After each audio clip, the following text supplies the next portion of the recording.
तो चलिए इस टॉपिक में हम लोग बात कर लेते हैं ऑस्मोसिस के बारे में। अभी तक हम लोगों ने देख लिया है डिफ्यूजन, उसके बाद देख लिया हम लोगों ने फैसिलिटेटेड डिफ्यूजन, और थर्ड टाइप जो पैसिव ट्रांसपोर्ट का है उसके बारे में बात कर लेते हैं, ऑस्मोसिस।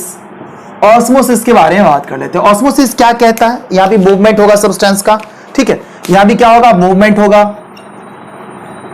मूवमेंट ऑफ किसका होगा? यहां पे जो मूवमेंट ऑफ सिर्फ लिक्विड या सॉल्वेंट का होगा, याद रखना है। मूवमेंट ऑफ लिक्विड और सॉल्वेंट, ठीक है। किसका मूवमेंट हो रहा है? लिक्विड या सॉल्वेंट का मूवमेंट हो रहा है। कॉन्सेंट्रेशन ग्रेडियंट क्या रहेगा? हाई कॉन्सेंट्रेशन से लो कॉन्सेंट्रेशन की तरफ चीजें मूव करेंगी। जहां पे ज्यादा है हाई कॉन्सेंट्रेशन से, जहां पे कम है वहां की तरफ लो कॉन्सेंट्रेशन की तरफ चीजें मूव करेंगी। लो कॉन्सेंट्रेशन की तरफ चीजें मूव करेंगी। एनर्जी की रिक्वायरमेंट होगी इसमें? नहीं, एनर्जी की इसमें जरूरत नहीं होगी। No energy required. ये जो मूवमेंट होगा तब तक मूवमेंट होगा जब तक इक्विलिब्रियम रीच ना हो जाए, यानी दो तरफ जो है समानता ना हो जाए। यानी मान लेते हैं कि मूव कर रहा है, एक साइड जो है 2 ml है, एक साइड 1 ml है, तब तक चीजें मूव करेंगी जब तक एक पर्टिकुलर स्पेस के बाद जो है दोनों साइड चीजें सेम ना हो जाए, ठीक है। लेवल जो है सेम ना हो जाए। Move till equilibrium, move till equilibrium, ठीक है। इक्विलिब्रियम की तरफ मूव करेंगी चीजें। अब यहां पे क्या होगा? ये जो मूवमेंट हो रहा है ये एक्चुअली जो ऑस्मोसिस में होगा मूवमेंट, तो यहां पे एक सेमी परमेबल मेम्ब्रेन की जरूरत पड़ेगी। With the help of semi permeable membrane,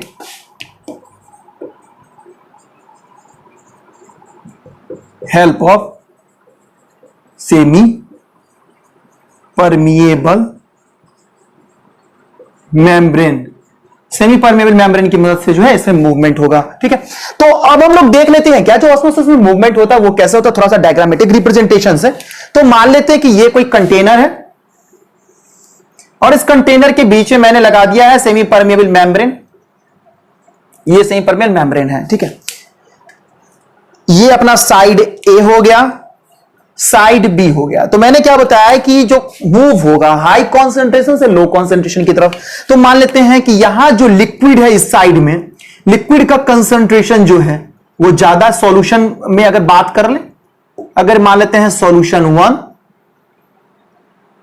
solution 2, तो यहां जो चीजें मूव करेंगी, यहां पे लिक्विड ज्यादा है, सॉल्वेंट ज्यादा है, और इस साइड जो होगा सॉल्वेंट लेस होगा। सॉल्वेंट वो क्या है? लेस, यहां पे कम है। तो अब जो यहां पे मूवमेंट कैसे होगा, मैंने क्या बताया? जो वाटर सिर्फ मूव करेगा तो जिस साइड वाटर ज्यादा है और जिधर वाटर कम है दूसरी साइड जो मूवमेंट करना स्टार्ट कर देगा। यानी यहां पे ए से बी की तरफ चीजें मूव कर रही हैं, ए से बी की तरफ चीजें मूव कर जाएंगी। यही अपना ऑस्मोसिस कहता है, ठीक है। मूवमेंट ऑफ लिक्विड और सॉल्वेंट फ्रॉम हाई कॉन्सेंट्रेशन से low concentration with the help of semi permeable membrane. No energy required, energy की जरूरत यहां पर में नहीं पड़ती है।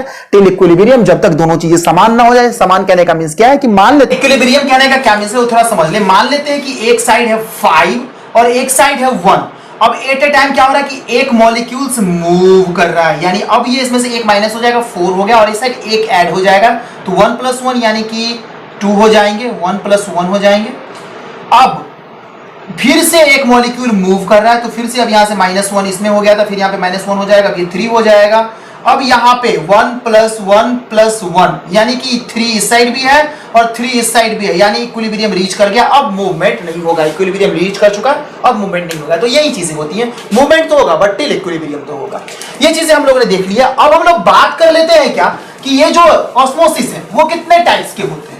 एक्चुअली जो इनमें मूवमेंट होता है उसके अकॉर्डिंग ऑस्मोसिस होता है 2 टाइप्स के, ठीक है। ये 2 टाइप्स के होते हैं, एक इग्जो ऑस्मोसिस। इग्जो ऑस्मोसिस क्या कहता है कि जब सब्सटेंसेस मूव करते हैं inside the cell to outside the cell, उसको हम लोग बोलते हैं इग्जो ऑस्मोसिस।